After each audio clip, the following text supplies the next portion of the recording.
काफी रिक्वेस्ट आई थी वेलास के लिए। तो वेलास जो टोकन है VLX इसका शॉर्ट फॉर्म है, आज इसका रिव्यू करना है हमें।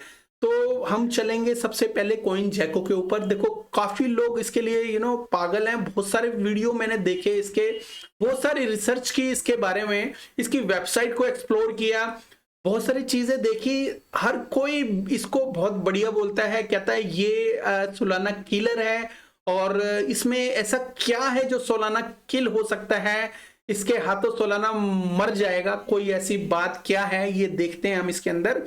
कुछ लोग कहते हैं आर्टिफिशियल इंटेलिजेंस से हैकर आएगा और हैकर इसके अंदर आके अगर कोई चुराने की कोशिश करेगा तो वेबसाइट उसको रोक लेगी, ऐसा कुछ बताते हैं। तो दोस्तों सब चीजें देखते हैं और अपना रिव्यू देंगे, उसके बाद रिव्यू देने के बाद उसके बाद अपना मन बनाना इसमें आपने इन्वेस्ट करना है कि नहीं करना। तो दोस्तों सबसे पहले हम जाएंगे इसका जो प्राइस के ऊपर है। देखो 0.023 इसका प्राइस है, तो मतलब 2 सेंट मान के चल लेते हैं एवरेज प्राइस। और इसका जो ऑलमोस्ट इसका जो ऑल टाइम हाई था जो मेरे ख्याल में 56 के आसपास था, तो यहाँ पे तो दिख नहीं रहा, तो यहाँ ओवरव्यू करते हैं तो वहां से हमें इसका जो ऑल टाइम हाई प्राइस दिख जाएगा। तो इसका जो ऑल टाइम हाई जो प्राइस है कहाँ पे गया, ऑल टाइम हाई 56 सेंट, तो 56 सेंट है। तो दोस्तों 95% डाउन है। ऑल टाइम लो जो था इसका 0.01, मतलब ऑलमोस्ट 89% ऊपर है, 1 सेंट गया था। और वो भी कब गया था, 3 साल पहले, 3 साल पहले 1 सेंट गया था। और हो सकता है अपना जो ऑल टाइम लो को छुए या उससे भी नीचे जाए, बिकॉज कुछ रीजन है वो अभी मैं डिस्कस करूंगा इसके बारे में आपसे। तो सबसे पहले जो एक्सप्लोरर है इसका ये देख लेते हैं, ब्लॉकचेन है और ये इसका एक्सप्लोरर है, इसका टोकन के बारे में इंफॉर्मेशन है, ट्रांजैक्शन यहां से देख सकते हैं। ये ब्लॉकचेन जो है ये मिलती जुलती है BRC20 वाली ब्लॉकचेन से, ठीक है। तो दोस्तों एक और जो वेबसाइट है उसका भी जो एक्सप्लोरर है वो सेम टू सेम है, BRC20 ब्राइज की जो ब्लॉकचेन है वो भी सेम टू सेम ही है, दिखने में कोई डिफरेंस नहीं है। अगर यहाँ पे बॉक्सेस वगैरह देखोगे तो सेम टू सेम है, ठीक है। चलो जस्ट एक छोटी सी बात है, ट्रांजैक्शन वगैरह ब्लॉक वगैरह यहाँ पे देख सकते हैं। जो भी एक ब्लॉकचेन में होता है इसके अंदर ये ऑलमोस्ट सब कुछ है। इसके एक्सप्लोरर में अगर नीचे जाते हैं सबसे लास्ट में, तो इसका एक्सप्लोरर यहाँ से ऐड कर सकते हो, मतलब इसका जो EVM RPC है वो यहाँ पे क्लिक करके ऐड कर सकते हो। वेलाक्स के जो अदर लिंक है वो यहाँ पे मेन नेट वगैरह, लिगेसी नेटवर्क वगैरह, EVM एक्सप्लोरर, टेस्ट नेट वगैरह का है यहाँ पे इकोसिस्टम। सबमिट एंड इशू, कोई इशू तो ये सबमिट कर सकते हो, चैट कर सकते हो, इनसे बात कर सकते हो। और टेस्ट नेट का भी ऑप्शन है यहाँ पे, टेस्ट नेट भी करना चाहो तो आप कर सकते हो। इसके ऊपर ऑलरेडी काफी जो प्रोजेक्ट है बिल्ड हुए हैं, जो प्रोजेक्ट बिल्ड हुए हैं इसको देख लेते हैं एक बार। इनके मीडियम वेलास ब्लॉकचेन के मीडियम के ऊपर है, ठीक है। मेन चीजें हम इसको देखेंगे और लास्ट में अपना रिव्यू जरूर बताएंगे आपको। वेलास इकोसिस्टम, सबसे पहले मैं बता दूं कि ये जो इकोसिस्टम है ये बोला जाता है, ये जो टीम बोलती है ये फोर्क है सोलाना का फोर्क है। और साथ ही साथ में इसके अंदर वो सारी कमियां जो इथेरियम और सोलाना के अंदर थी, मतलब इथेरियम की जो फीस वगैरह की प्रॉब्लम है, आपको पता ही है, जो फीस वगैरह की प्रॉब्लम है उसको सॉल्व कर दिया इसने। क्योंकि मैंने जो देखा, जो अभी मैं डिफरेंस भी बताऊंगा आपको, एक चार्ट में दिखाऊंगा, उसके हिसाब से आपको पता चलेगा। सबसे पहले इसका इकोसिस्टम देख लेते हैं। इकोसिस्टम स्क्रीन के ऊपर है, तो इसका जो इकोसिस्टम है इसका जो पार्टनर्स वगैरह देख लेते हैं, ठीक है। ये सारे पार्टनर Traveler.com, स्पेस चैन, ब्रिजवुड और फायर ब्लॉक, सीबा बैंक वगैरह, ये सारे मैंने यहाँ पे इसको सर्च किया, देखा। फरारी प्रीमियम पार्टनर, इसमें दिखाया गया कि फरारी जो है इनका प्रीमियम पार्टनर है, फरारी जिनकी अपनी कार आती है, ठीक है। और इन्होंने फरारी वालों ने एक डॉक्यूमेंट भी साइन किया हुआ है इनके साथ। वो डॉक्यूमेंट के हिसाब से फरारी अपना NFT लॉन्च करेगा, और वो जब भी लॉन्च करेगा वो वेलास की ब्लॉकचेन को यूज करेगा, ठीक है। तो इनके पास एक बहुत बड़ा जो पार्टनर है वो फरारी है, पार्टनर बनाया है इन्होंने फरारी को। तो और एक मेन चीज है, पार्टनर में सबसे ज्यादा फेमस फरारी ही है। Traveler.com भी जो है फेमस है, लेकिन ये जो रिलेटेड है BNB चेन के साथ है, आपको पता ही है BNB जो सीजेड बाइनेंस है उसी का Traveler.com है, ये समझ सकते हो। तो फरारी जो प्रीमियम पार्टनर है, इन्होंने NFT बनाना है फ्यूचर में, जब भी ये बनाएंगे तो ऑफकोर्स हाइप तो बढ़ेगी, ठीक है। तो ये समझ सकते हो कि ये एक प्रीमियम पार्टनर है जो इसको हाइप क्रिएट करने में हेल्प करेगा। उसके अलावा क्या है इसके अंदर ऐसा, तो इंफ्रास्ट्रक्चर इसमें बताया गया है कि ये जो इसको बनाने के लिए इन कंपनीज ने हेल्प करी थी, CoinTool, बाउंटी, ब्लॉक, बिटक्वेरी और टेक्स और चैट, और ये सब कंपनीज वगैरह बताए गए हैं। वैल्यूज करके है, व्हाट टू फार्म करके है, और डीफाई जो के लिए इन्होंने जो डीफाई जो इकोसिस्टम है उसको सपोर्ट करने के लिए जो काइबर स्वैप, पैंथर, ट्रस्ट स्वैप, तो ये सारी स्वैप इनके ऑलरेडी एक समझ लो कि सपोर्टर है। फेरम नेटवर्क इन्होंने हेल्प करा। तो ब्रिज के लिए एक इसके ऊपर ब्रिज है ऑलरेडी, एक तो स्वैप्स करके है और XP.network है, और डेक्स जो है इसके ऊपर देखो वैगू स्वैप है, वो थोड़ा सा लोग इसके बारे में जानते हैं। वैगू स्वैप मैं भी इसके बारे में जानता हूं, और इसको मैंने मेरे ख्याल में रिव्यू भी किया था।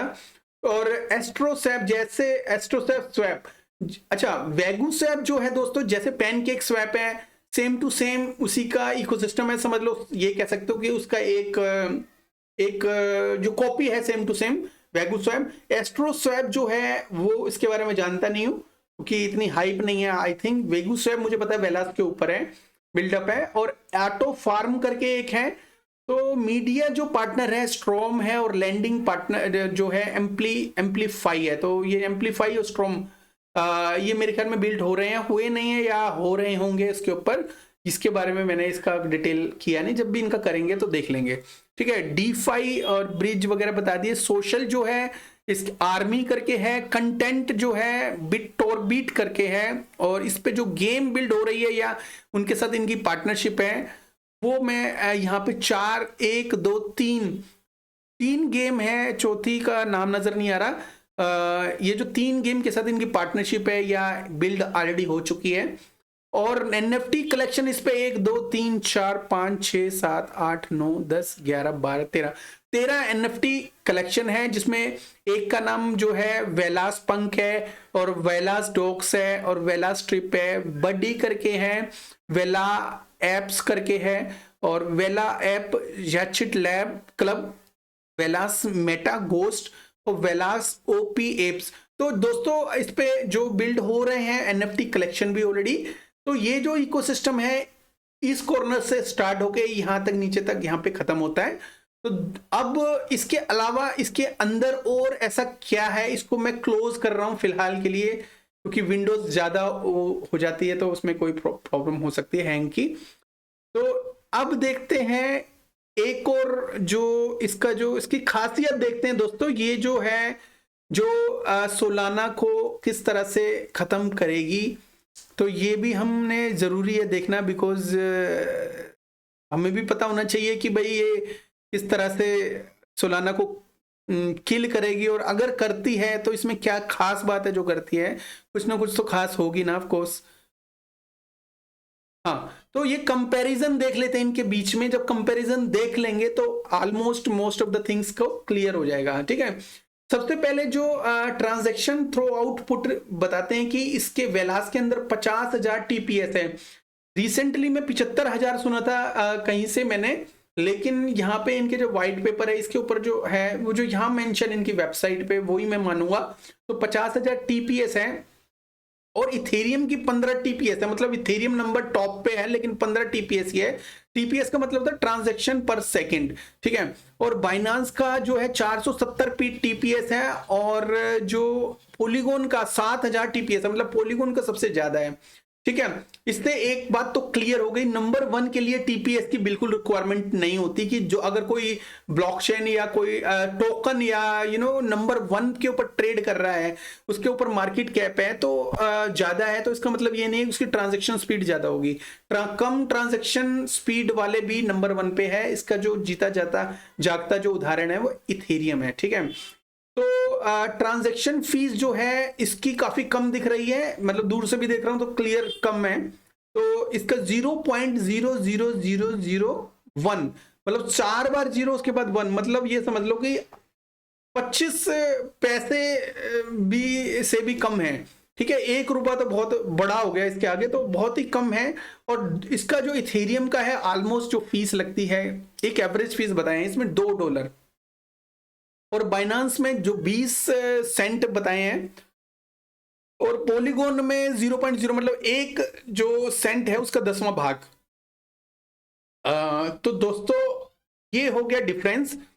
और अगर ट्रांजैक्शन जो फाइनलिटी है वो उसमें वाइलास में 12 सेकंड है, 7 मिनट इसमें एथेरियम में बताया है, और बाइनांस में 45 सेकंड बताए हैं, और 30 मिनट्स टू 5+ आवर बताए हैं पॉलीगॉन में। तो वेलास अगर एक कंपैरिजन अगर देखा जाए, इस कंपैरिजन में देखा जाए तो ये कंपैरिजन तो वेलास के प्लस पॉइंट दिखाए हैं कि ये दूसरी ब्लॉकचेन से किस तरह से अलग है। तो दोस्तों ये बहुत अच्छा पॉइंट है, ये चीजें हैं अलग है, लेकिन इसके साथ साथ ही हमें टोकनोमिक्स भी देखनी है कि कहीं ना कहीं थोड़ी बहुत टोकनोमिक्स के बारे में हमें थोड़ा सा पता चले। तो इसकी टोकनोमिक्स को क्लिक किया है मैंने अभी। हाँ, टोकनोमिक्स में इसकी जो टोटल जो सप्लाई है, सबसे पहले हम पहले ब्लॉकचेन पे चेक कर लेते हैं कि भाई कोई डिफरेंस तो नहीं है। 2.3 अच्छा, इसकी जो टोटल जो सप्लाई है 2 बिलियन से भी ऊपर है। ठीक है, मतलब समझ लो कि 2.5 बिलियन के आसपास है, तो आसपास ही है, मतलब थोड़ी सी कम है उससे। और सर्कुलेशन भी सेम टू सेम है ऑलमोस्ट। ठीक है, अब देख लेते हैं यहाँ पे इसका जो हम इसकी जो वेबसाइट है इसके ऊपर हम यहाँ पे देखते हैं। ठीक है, वही आ गया, हाँ ये रहा। तो 2.3 बिलियन VLX है। तो ये जो बाकी के टोकन कहाँ से आए, इसमें बाकी के टोकन जो आए 15,208 नहीं सॉरी, तो इसके आए ऑलमोस्ट 1 लाख टोकन फालतू दिखा रहा है इसमें टोटल सप्लाई में। तो हो सकता है इसमें जो इन्फ्लेशन है उसकी वजह से ये ज्यादा आज दिख रहा है। यहाँ पे जैसे इन्फ्लेशन रेट है वो 8% है, तो 8% इन्फ्लेशन, मतलब आज अगर इसकी इन्फ्लेशन रेट, मुझे लगा कि इसका इन्फ्लेशन रेट है क्योंकि बर्निंग रेट भी दिखना चाहिए, तो इन्फ्लेशन रेट इसका 8% है। तो मैंने जब ये देखा तो दोस्तों मैं तुरंत गया इसके टेलीग्राम पे, मैंने पूछा इनसे भाई इन्फ्लेशन रेट है, और मैंने ढूंढा तुम्हारी वेबसाइट पे, इन्फ्लेशन रेट तो मुझे दिख गया, लेकिन दोस्तों मुझे बर्निंग रेट नहीं दिखा, इसका बर्निंग परसेंटेज नहीं दिखी बिल्कुल भी। और ऑलरेडी बर्निंग के ना होने से इसमें 1 लाख टोकन इंक्रीज ऑलरेडी हो चुके हैं। ठीक है, इसलिए मैंने इनसे क्वेश्चन किया कि there is no burning currently and supply will be, मैंने कहा यहाँ पे कोई बर्निंग नहीं है यहाँ। उससे पहले bro is there any burning ecosystem in Velas, sorry I am asking because found 8% inflation and but didn't have any burning ecosystem. तो दोस्तों उनका जो आंसर उन्होंने सिंपल, जो एडमिन ने पहले तो मुझे दिया कि there is no plan for burning currently, burning का कोई प्लान नहीं है फिलहाल के लिए, और supply will increase 8% yearly first year. तो 8% जो इसकी जो सप्लाई होगी वो पहले साल में इंक्रीज होगी, तो 8% जो 3 साल, एक्चुअली इसका जो इकोसिस्टम है 2019 में आया था, तो 2020 जो पहला जो साल था, 2020 का जो भी इसका मंथ था, तो 2020 में इसका जो 8% आया था, और but this inflation is reduced 15% annually. तो 8% का जो 15% है ये रिड्यूस होगा हर साल, तो हर साल रिड्यूस होगा, तो इसको ऑलरेडी 3 साल हो चुके हैं, तो पहला, दूसरा, तीसरा। तो आज की डेट में जो इसका जो है इसका जो reduce until reach 1.5% long term inflation. Okay, तो दोस्तों, तो इसका जो लॉन्ग टर्म इन्फ्लेशन होगा 15% एनुअली घटता चला जाएगा, 8% इन्फ्लेशन होगा।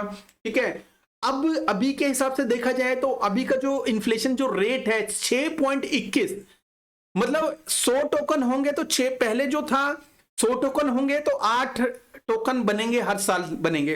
ठीक है, अभी जो है 100 टोकन पे 6 टोकन बन रहे हैं, तो समझ लो कि आने वाले 10 साल में भी इसका जो इन्फ्लेशन खत्म नहीं होगा। बट इनकी बर्निंग फिलहाल नहीं है, ये कोई प्रॉब्लम नहीं है, इन्फ्लेशन कोई बड़ी प्रॉब्लम नहीं है, लेकिन बर्निंग ना होना एक बड़ी प्रॉब्लम है मेरे हिसाब से। चलो, ये छोटा सा माइनस पॉइंट है, तो ये हम लास्ट में भी डिस्कस करेंगे। ये मैंने इनसे जो चैट है वो मैंने आपको दिखाई, क्योंकि आप ये मत समझना कि भाई मैं ऐसे ही रिव्यू कर देता हूं, मैं थोड़ा सा इसको ढंग से देखता हूं, सबको मैं चेक करता हूं लोगों ने क्या बोला, फिर उसके बाद मैं अपने हिसाब से चेक करता हूं मैं जब वीडियो बनाता हूं।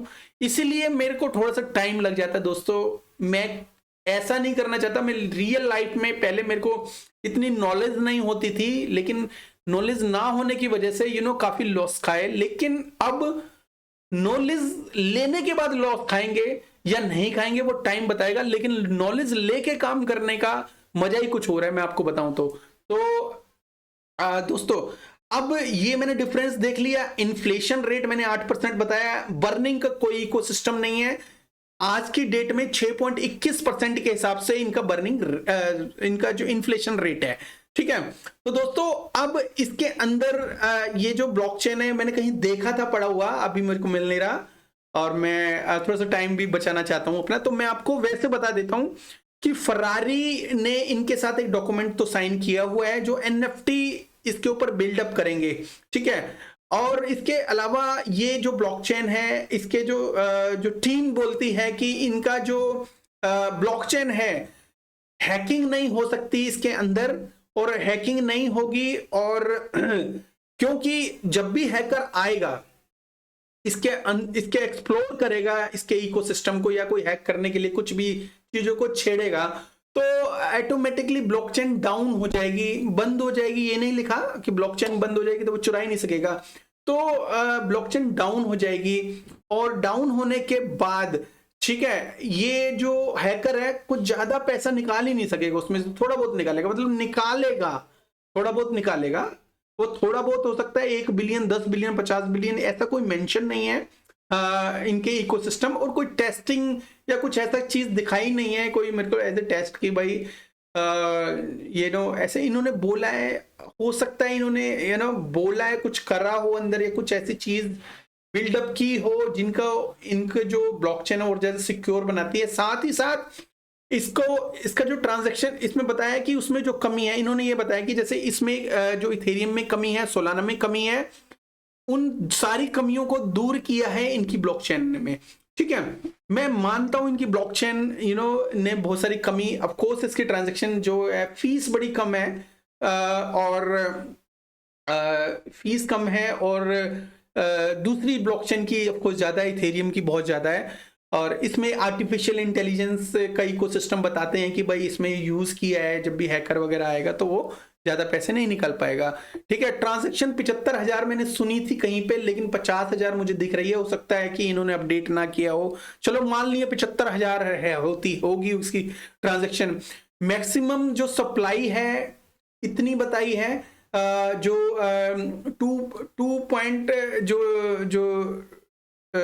2 बिलियन के आसपास, और इसकी जो बढ़ती जा रही है, पहले 8%, फिर उसके बाद घटती जा रही है, और 10, 15, 20, 25, 30 साल बाद जब भी ये कम होगी वो बात की बात है। ठीक है, लेकिन कोई बर्निंग इकोसिस्टम नहीं है। ये मोटा मोटा जो चीजें हैं, मोटी मोटी मेन चीजें मैंने इसमें देख ली, बिल्डअप हो चुके हैं काफी सारे प्रोजेक्ट, लेकिन हाँ ये नहीं कह सकते कि बहुत ही ज्यादा भरमार आ गई कि बिल्ड हो गए, कि बहुत सारे प्रोजेक्ट बिल्ड हुए हैं। प्रोजेक्ट नहीं, पार्टनर से भरा हुआ है इनका जो इकोसिस्टम है। अगर आप यहाँ पे देखोगे, जैसा कि मैंने आपको यहाँ पे दिखाया था कि भाई इसके जो पार्टनर्स वगैरह हैं, दिखाया था ना मैंने अभी, चलो कोई बात नहीं, अभी इधर उधर हो गए होंगे, तो वो पार्टनर्स के साथ भरे हुए हैं 2-4 कॉलम, और कुछ इनके इकोसिस्टम के ऊपर प्रोजेक्ट भी बिल्ड हो रहे हैं, और कुछ हो रहे हैं, कुछ होंगे, ठीक है। लेकिन हाँ, अब मेरा जो रिव्यू है मैं इस ब्लॉकचेन के ऊपर दे रहा हूं, ठीक है। आरपीसी भी है, उसमें टोकन जो है आप इनके वॉलेट में भी रख सकते हो, सारा कुछ अच्छा दिख रहा है, और करंटली वर्किंग एकदम ओके, सही से काम कर रहा है, कोई प्रॉब्लम नहीं है, ठीक है। अब मैं अपना नजरिया बता रहा हूं दोस्तों, मेरे ख्याल में तो आपको कोई ऐसी बात नहीं होनी चाहिए, किसी भी तरह से नाराजगी मत रखना मन में, जो भी वेलास के जो को प्यार करते हैं, ठीक है। तो वेलास एक ऐसा इकोसिस्टम है, मैं अपनी डेफिनेशन बता रहा हूं, जो सोलाना के ऊपर बिल्ड हुआ है, और बिल्ड होने के बाद इसमें इन्फ्लेशन है और बर्निंग नहीं है। तो बर्निंग का इकोसिस्टम जब तक इस पे आया नहीं है, तो मैं इसको बहुत अच्छा नहीं मानता, बिकॉज इसका जब तक बर्निंग होती जाएगी, इसमें सप्लाई आती जाएगी, आती जाएगी, आती जाएगी। एक घड़ा है, उसमें पानी इतना सा है, उसमें भरते जाओगे, भरते जाओगे, भरते जाओगे, और सबसे मजे की बात है कि सारा का सारा सर्कुलेशन सप्लाई मार्केट में ऑलरेडी है। ये मुझे ठीक ठाक लगा, सर्कुलेशन मार्केट में है, और स्टेकिंग वगैरह सब कुछ चल रही है, कोई प्रॉब्लम नहीं है, और वेगू स्वैप है, वो भी डेक्स भी है इसके ऊपर। लेकिन कहीं ना कहीं मुझे एक चीज मुझे इसमें लग रही है, एक तो बर्निंग का जो इकोसिस्टम है वो मुझे जो है इसमें नहीं है, ये मुझे ठीक नहीं लगा। इन्होंने मुझे ऐसा कोई प्लान नहीं बताया कि भाई इसमें बर्निंग का कोई प्लान है, इन्होंने नहीं बताया। हो सकता है हो डिस्क्लोज नहीं कर रहे हो, लेकिन जब तक ये डिस्क्लोज नहीं कर रहे, जब तक मैं वेलास में इंटरेस्ट नहीं लूंगा, कुछ इंटरेस्टिंग होना चाहिए। ये नहीं है कि भाई फीस इसकी कम है तो मैं इसमें पैसा डाल दूं, ऐसा तो नहीं होता। और नंबर 2 कि इन पे जो प्रोजेक्ट हैं उनकी क्वांटिटी बहुत कम है, जो बिल्ड हुए हैं, उनकी हाइप नहीं है। 2019 में आया था ये प्रोजेक्ट, और 3 साल के अंदर उसमें कुछ ही प्रोजेक्ट बिल्ड हुए। इतना तो एप्टोस को 1 साल भी नहीं हुआ है, इससे तो 4 गुना उसके ऊपर बिल्ड कर दिया होगा इन्होंने। दोस्तों, मैंने पहले ही कहा कि मेरा थोड़ा सा स्ट्रेट फॉरवर्ड हूं, तो आई डोंट थिंक सो आप कोई बुरा मानेंगे, बट सच्चाई होती है।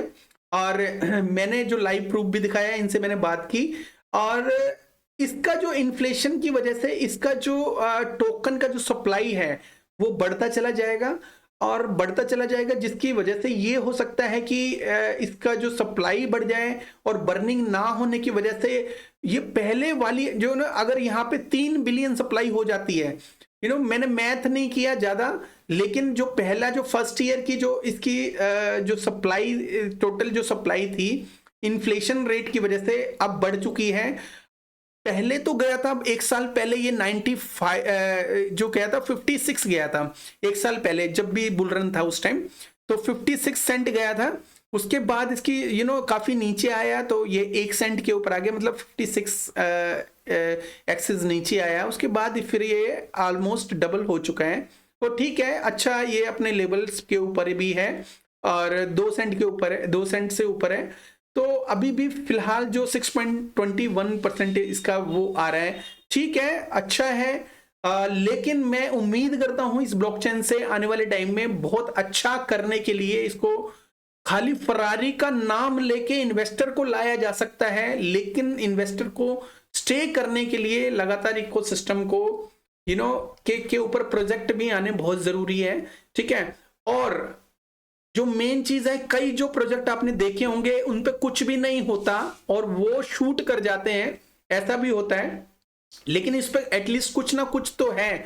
और अगर एक मैंने वीडियो भी रिसेंटली डेज में अगर सर्च भी करोगे तो एक दाढ़ी वाले भाई साहब हैं, उन्होंने बनाया, एक वीडियो बनाया है कि ये 1000x जा सकता है। भाई ये 1000x जा तो कुछ भी 1000x सकता है, लेकिन फिलहाल मुझे इसकी कंडीशन तो बिल्कुल भी नहीं लग रही है एक सोलाना को किल कर देगा। तो VLX जो है अच्छा प्रोटोकॉल है, सेफ साइड के हिसाब से देखा जाए तो इसके ऊपर ऑलरेडी काफी चीजें बिल्ड हो चुकी है।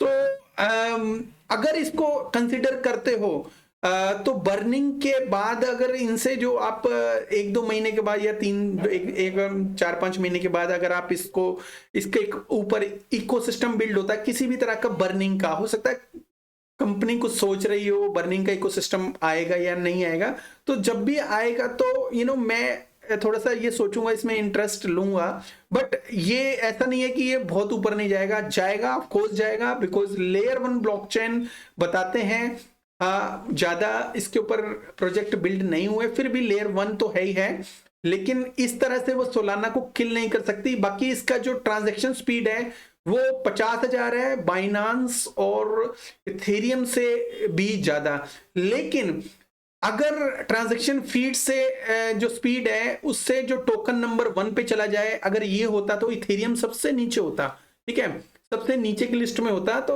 आई डोंट थिंक सो कि ये उस तरह से जो इसमें डिफरेंस बताए हैं दूसरी ब्लॉकचेन से, ये डिफरेंस को हमें कंसीडर करना चाहिए हाइप के लिए किसी भी तरह से, ठीक है।